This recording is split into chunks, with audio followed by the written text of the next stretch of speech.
After studying this module, we shall be able to focus on the interest tax shield advantage of the debt as well as its disadvantages in terms of cost of financial distress, explain the impact of agency costs on the capital structure of the company, discuss the pecking order theory of capital structure, elaborate the approaches to establish a target capital structure, study the various determinants affecting capital structure of the company.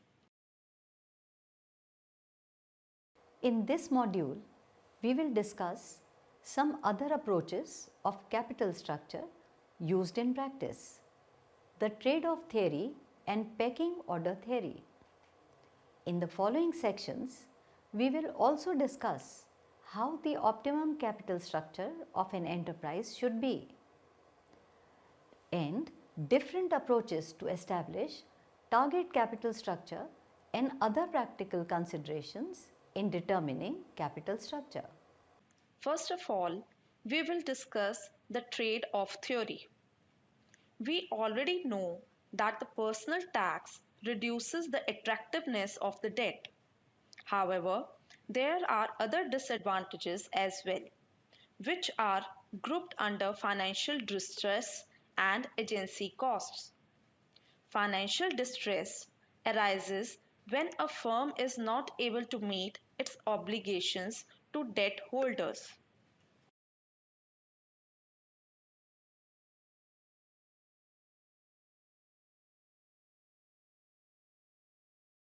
There are two types of costs involved with the financial distress: direct and indirect costs. Direct costs of the financial distress include bankruptcy costs, which includes legal and administrative costs, along with the sale of the assets at distressed prices to meet creditors' claims. Indirect costs relate to the other actions of the employees, managers, customers, suppliers, and shareholders. Financial distress may ultimately force a company to insolvency. Direct costs of financial distress include bankruptcy costs.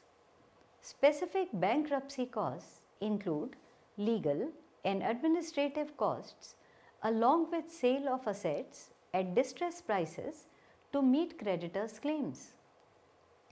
The expected cost of bankruptcy raises the lender's required rate of return, which reduces the market value of equity.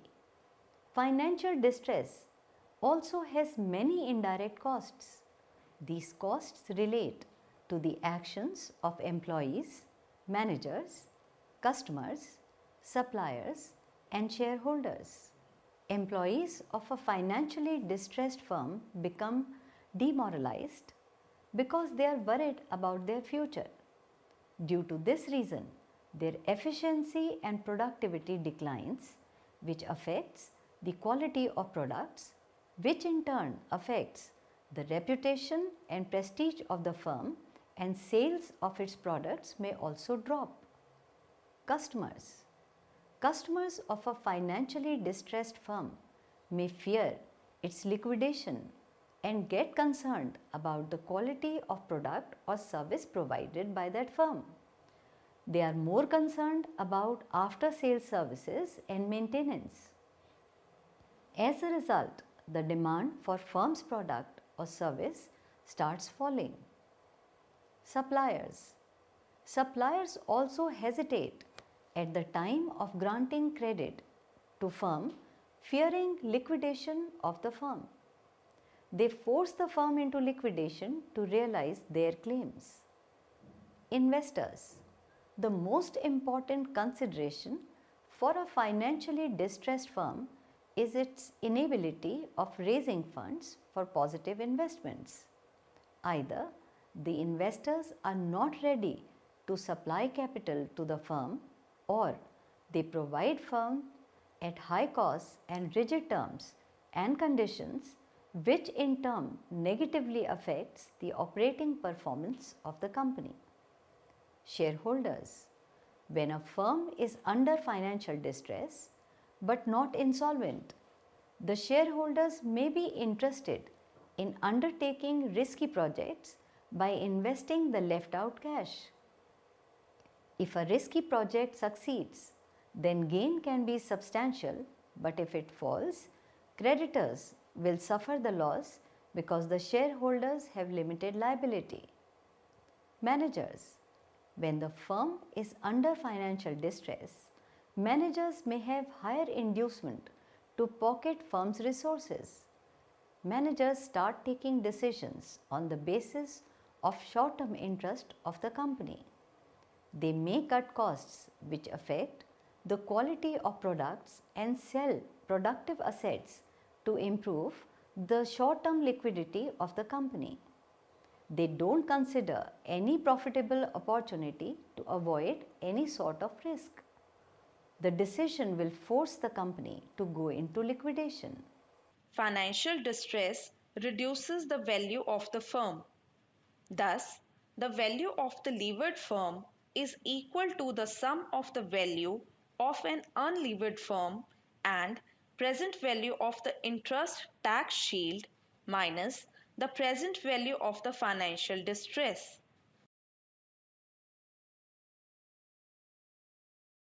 As we can see from the figure, the present value of the interest tax shield and present value of financial distress increases with the borrowing. With more and more debt, the cost of the financial distress increases and therefore the tax benefit shrinks. The optimum point is reached where the tax benefit and cost of the financial distress becomes equal and the value of the firm is maximum at this point.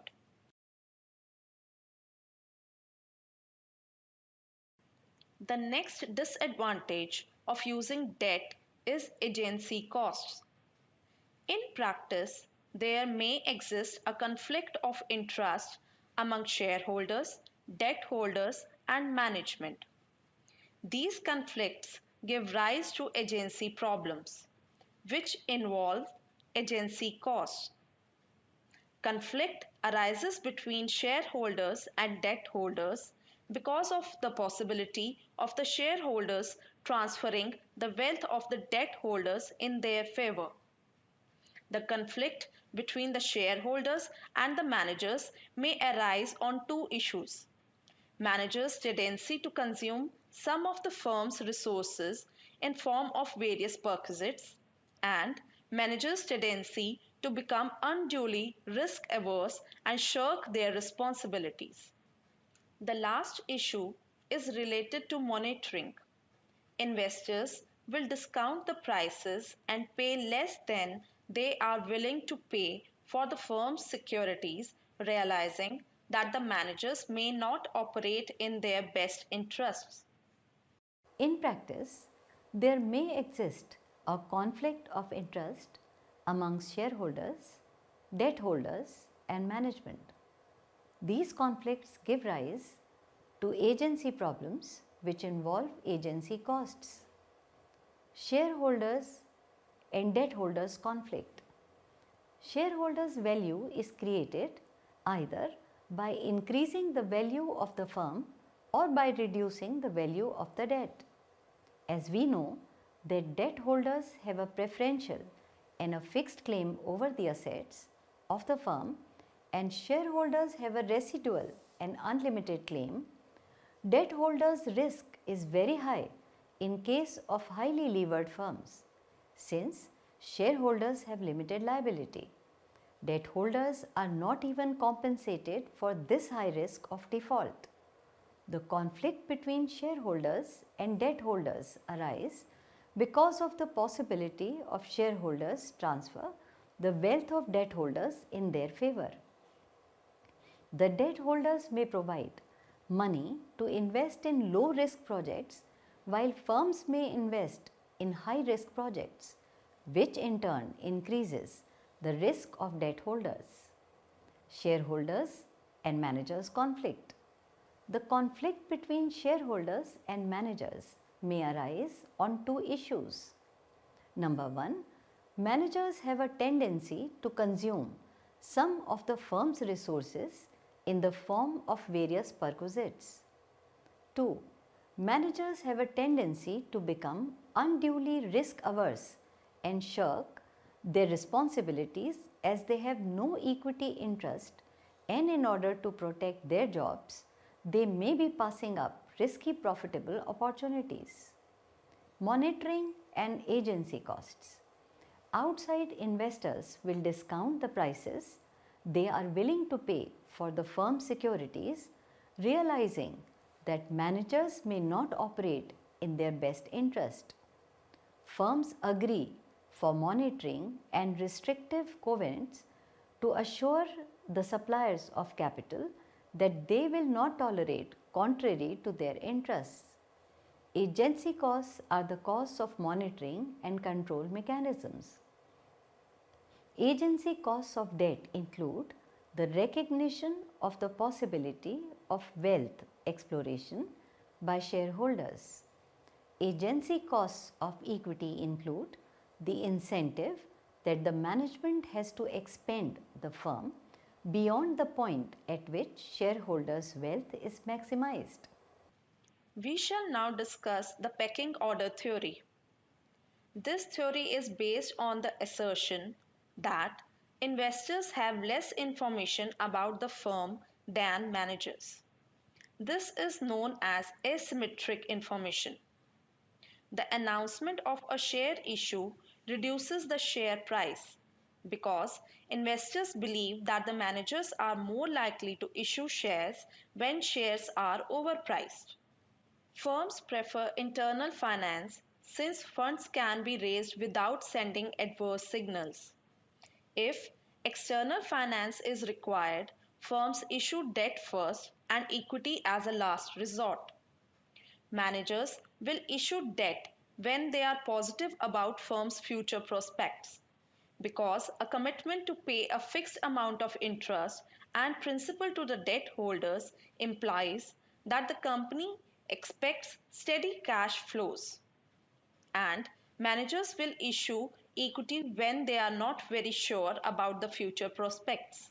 So, funds should be raised in the order of retained earnings, debt, and then external equity.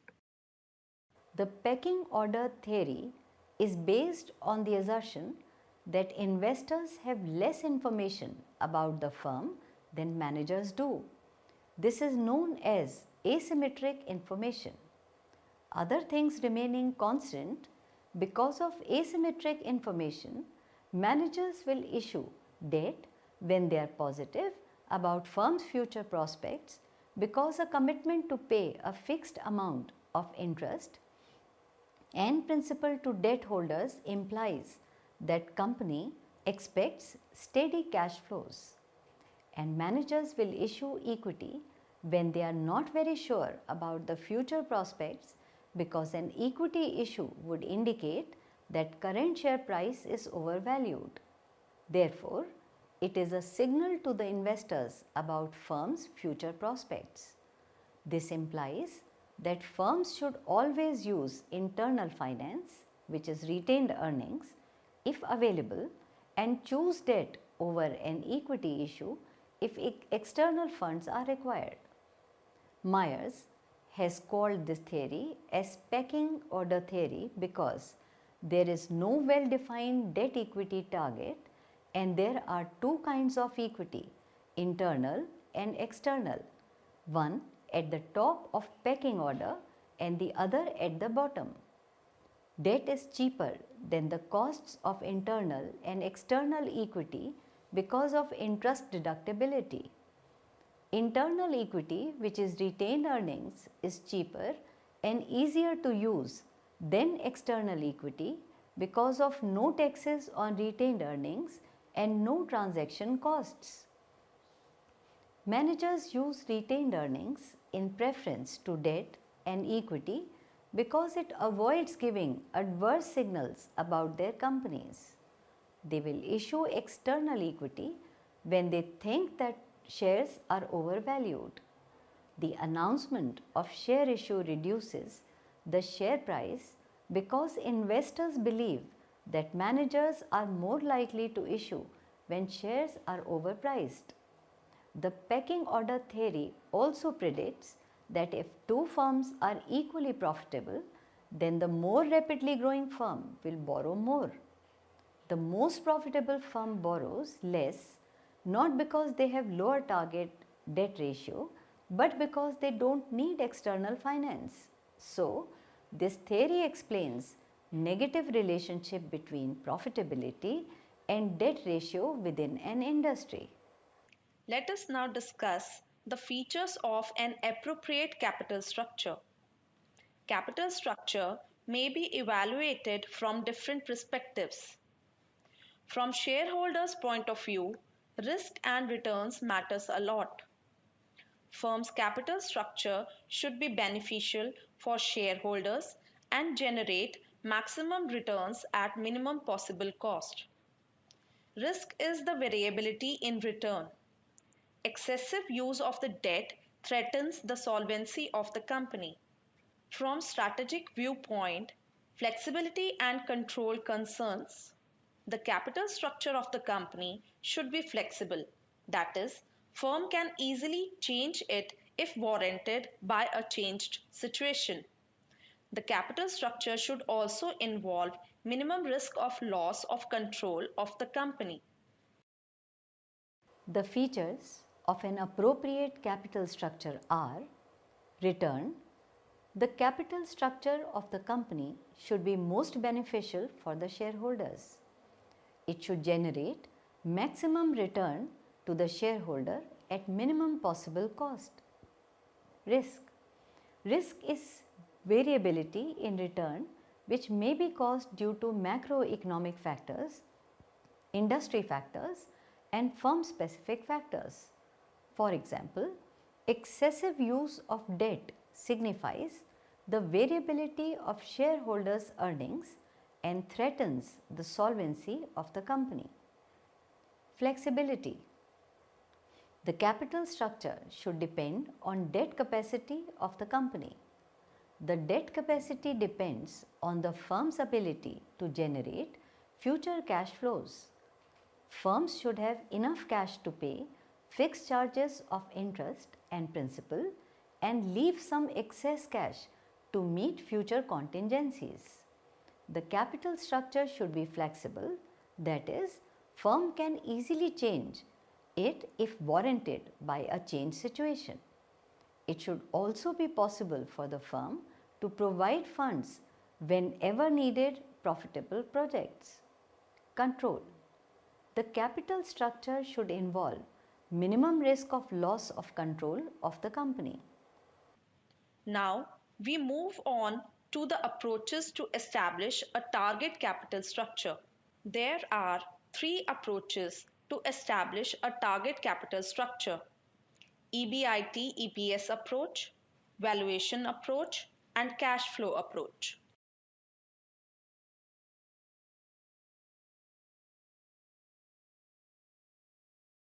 The first approach is EBIT-EPS analysis.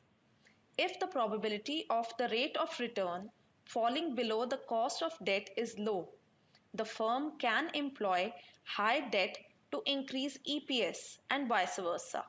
However, this approach does not consider the time value of money, ignores the risk component, and does not reflect the economic profits.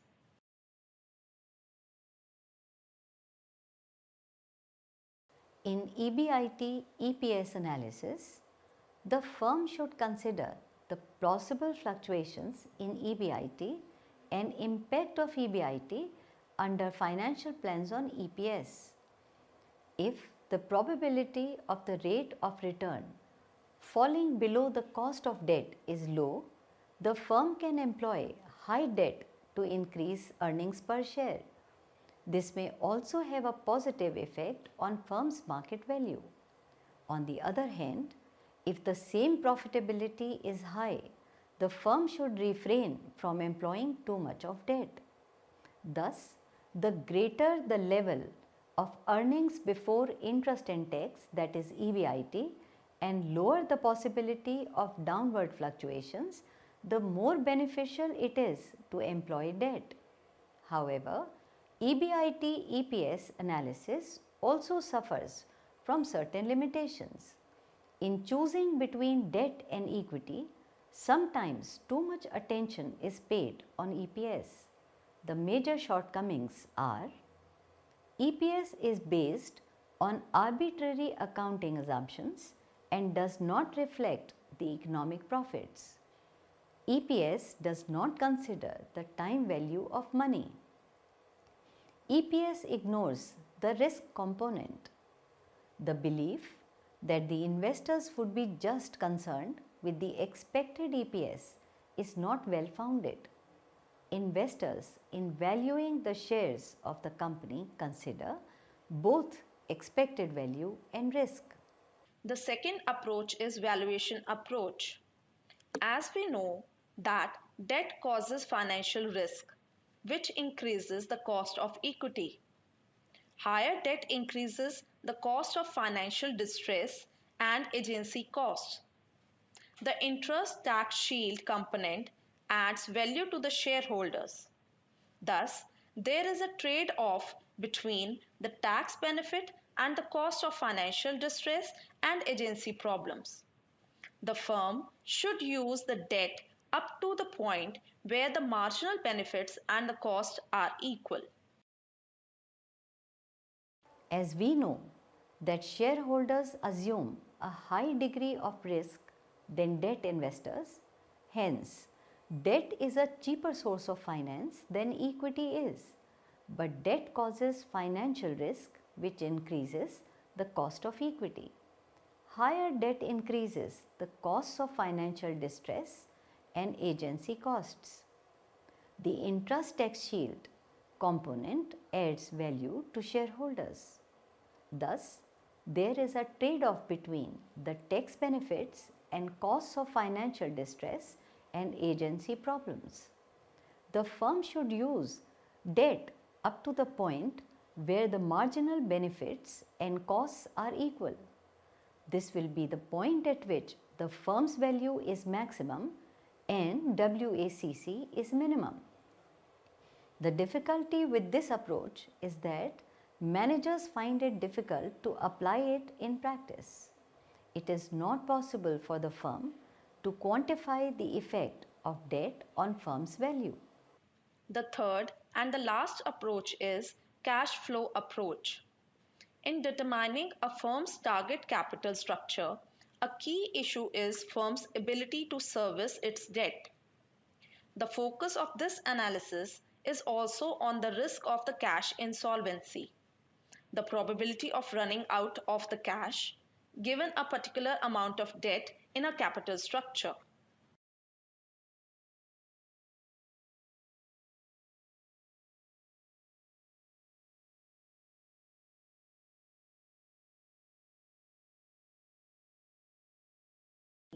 Cash flow approach focuses on the main areas, which are cash adequacy and solvency, components of cash flow analysis, reserve financial capacity, cash adequacy and solvency. In determining a firm's target capital structure, a key issue is the firm's ability to service its debt. The focus of this analysis is also on the risk of cash insolvency, the probability of running out of cash given a particular amount of debt in the capital structure. This analysis is based on a thorough cash flow analysis and not on rules of thumb based on various coverage ratios. Components of cash flow analysis. The expected cash flows can be categorized into three groups. Operating cash flows. It relates to the operations of the firm and can be determined from the projected profit and loss statements. Over the period of times, sale volume, sale price and input price should be carefully examined. Non-operating cash flows. It is the cash flow that company gives or receives from sources other than its operations. It includes capital expenditures and working capital changes. During recession, the firms may have to specially spend on advertising for the promotion of its product. Certain expenditures cannot be avoided even during most adverse conditions. They are necessary to maintain the minimum operating efficiency of the firm's resources. Financial flows. It includes interest, dividends, repayment of borrowed capital. It includes two types of obligations, namely contractual obligations and policy obligations. Former is the matter of contract and should not be defaulted, like interest and lease rent, and latter is at the discretion of the board of directors, such as dividends. Reserve financial capacity.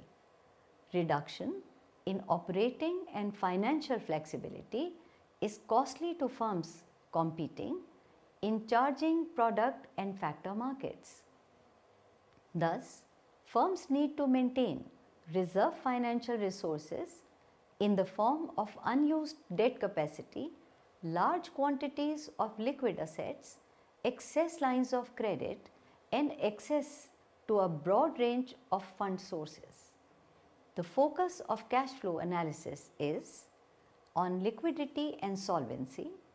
It identifies discretionary cash flows. It lists reserve financial flows. It goes beyond financial statement analysis, and it relates debt policy to the firm value. Cash flow analysis has some advantages over EBIT-EPS analysis. It focuses on the liquidity and solvency of the firm over a long period of time. Thus, it evaluates the firm's ability to meet fixed obligations.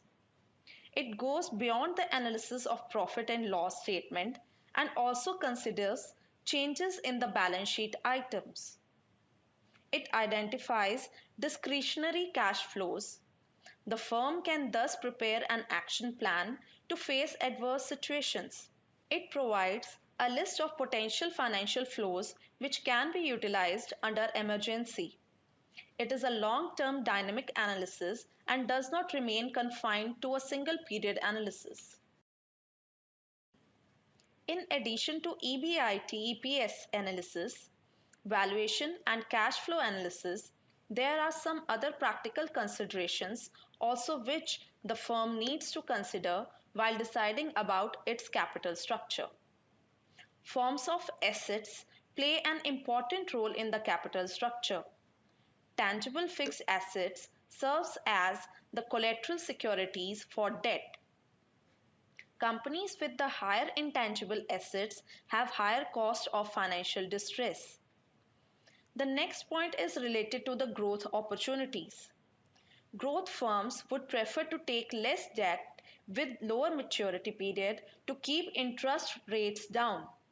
Firms with limited growth opportunities face the risk of the manager spending free cash flow either in unprofitable businesses or in risky businesses. This behavior of managers can be controlled by high leverage. After this, we have debt and non-debt tax shields. Firms with larger non-debt tax shields would employ low debt as they may not have sufficient profit available to them. Then we have the financial flexibility, which means a company's ability to adapt its capital structure to needs of the changing conditions. The company should be able to raise funds whenever needed.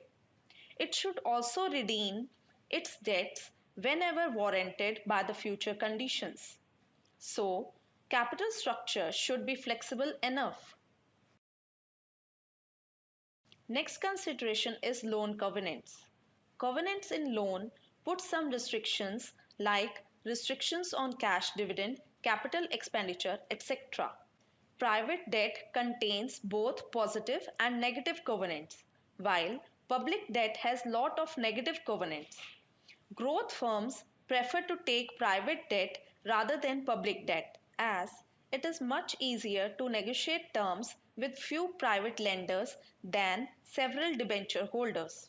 Financial Flags says that the company should not borrow to the limit of its debt capacity and keep available some unused capacity to raise funds in future. If a company has the option to repay its debt before maturity, a considerable degree of financial flexibility will be introduced. Issue costs also matters a lot in the capital structure. Generally, cost of debt is less than the cost of equity, which encourages the companies to use debt more than the equity. At last, we have capacity of raising funds. A small company finds great difficulties in raising long-term loans. If it is able to raise, then rate of interest will be too high and inconvenient terms. Therefore, small companies depend on share capital and retained earnings. In this module, we have learned about the trade-off theory and the pecking order theory. We have also studied features of an appropriate capital structure, approaches to establish a target capital structure, and practical considerations in determining capital structure. Let us now recapitulate what we have learned in this module. There is one more factor which reduces the tax advantage of debt. It is financial distress, which is costly. It includes cost of inflexibility, inconvenience, and insolvency. Thus, the value of a levered firm is VL is equal to VU plus present value of interest minus present value of financial distress. The value will reach optimum value where advantage of issuing debts interests equals present value of costs of financial distress. The firm's capital structure is also affected by agency costs. Agency costs arise because of the conflict between managers and shareholders' interests on one hand and shareholders and debtor holders' interests on the other hand. The trade-off theory predicts that safe firms should borrow more than the risky ones. The advantage of debt is that it saves taxes because interest is tax deductible. Its disadvantage is that it can cause financial distress. Therefore, capital structure should be governed by the trade-off between tax advantage and costs of financial distress and agency costs. Many firms in practice follow a pecking order. They first use retained earnings, followed by debt and then equity. There are three approaches to establish a target capital structure: EBIT-EPS analysis, valuation approach, and cash flow analysis. Apart from the above approaches, there are other practical considerations also which must be kept in mind to determine the capital structure of the company, like forms of assets, growth opportunities, loan covenants, issue costs, etc.